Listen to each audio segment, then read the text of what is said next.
Hello friends, income tax के cases के series में आज जो केस हम डिस्कस करेंगे वो इनकम टैक्स प्रोसीडिंग्स में जुरिस्डिक्शन की इंपॉर्टेंस को लेकर के है। इनकम टैक्स की प्रोसीडिंग्स में ये एक एस्टेब्लिश्ड लॉ है कि असेसमेंट ऑर्डर खाली वही असेसिंग ऑफिसर पास कर सकता है जिस असेसिंग ऑफिसर के पास उस असेसमेंट ऑर्डर को पास करने की जुरिस्डिक्शन है।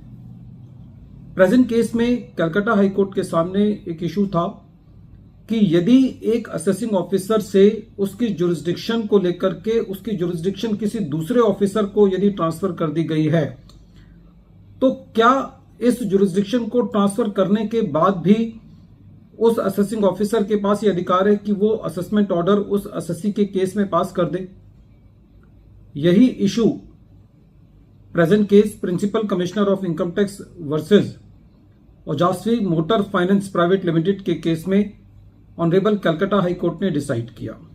यह केस 477 ITR पेज नंबर 448 पे रिपोर्ट हुआ और इस केस का जजमेंट 3 मई 2024 को आया। प्रेजेंट केस के फैक्ट्स बहुत ही इंटरेस्टिंग हैं।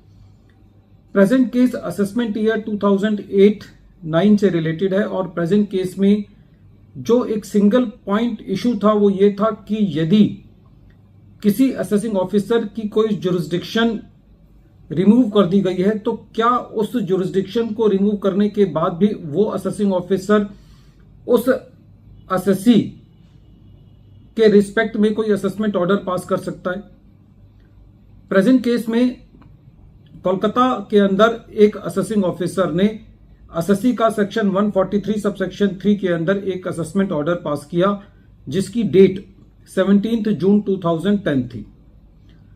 जब ये असेसमेंट ऑर्डर पास किया गया तो उसके बाद कमिश्नर ऑफ इनकम टैक्स ने सेक्शन 263 के अंदर असेसी की प्रोसीडिंग्स इनिशिएट की और उसको 2 नोटिस भेजे गए।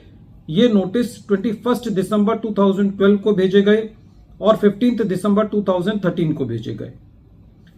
इन नोटिस को भेजने के बाद कमिश्नर ने असेसी का केस 15 मार्च 2013 को चेन्नई के अंदर ट्रांसफर कर दिया। जब एक बार ये केस चेन्नई के अंदर ट्रांसफर कर दिया गया 15 मार्च 2013 को, तो उसके ट्रांसफर करने के बाद भी जो कोलकाता का कमिश्नर था उसने सेक्शन 263 के अंदर अपना ऑर्डर 7 मई 2013 को पास किया और कॉन्सिक्वेंटली कोलकाता के ही असेसिंग ऑफिसर ने दोबारे असेसी को 21 फरवरी 2014 को नोटिस भेजा और उसके बाद 24 मार्च 2014 को असेसमेंट ऑर्डर पास कर दिया। जब ये मैटर ट्रिब्यूनल के पास था तो असेसी ने जुरिस्डिक्शनल ग्राउंड को रेज किया और असेसी का ये कहना था कि प्रेजेंट केस के अंदर जो कमिश्नर ने सेक्शन 263 का ऑर्डर पास किया है और कॉन्सिक्वेंटली असेसिंग ऑफिसर ने जो ऑर्डर पास किया है असेसमेंट का, वो असेसी के केस को कोलकाता से चेन्नई ट्रांसफर करने के बाद किया गया है। इसलिए यह कहा जा सकता है कि जो कोलकाता का कमिश्नर था और कोलकाता का जो असेसिंग ऑफिसर था उसके पास अब असेसी के रिस्पेक्ट में कोई जुरिस्डिक्शन नहीं थी। इसलिए जो भी ऑर्डर 263 के अंदर पास किया गया और जो भी नोटिसेस एओ के द्वारा भेजे गए उसके बाद या जो असेसमेंट की गई वो इनकम टैक्स की नजर में वैलिड नहीं है। इस तरीके से ट्रिब्यूनल ने असेसमेंट प्रोसीडिंग्स को क्वेश किया, ये कहते हुए कि कोलकाता इनकम टैक्स ऑफिसर के पास और कमिश्नर के पास 15 मार्च 2013 के बाद कोई भी जुरिस्डिक्शन असेसी के ऊपर नहीं थी। जब ये matter revenue Calcutta high court लेकर के गया तो कलकत्ता हाई कोर्ट ने भी ये कहा कि प्रेजेंट केस में सारे फैक्ट्स से ये बात क्लियर हो जाती है कि जो असेसी की जुरिस्डिक्शन है वो 15 मार्च 2013 को चेन्नई में ट्रांसफर कर दी गई और उसके बाद असेसिंग ऑफिसर ने कोलकाता के अंदर असेसी का असेसमेंट किया।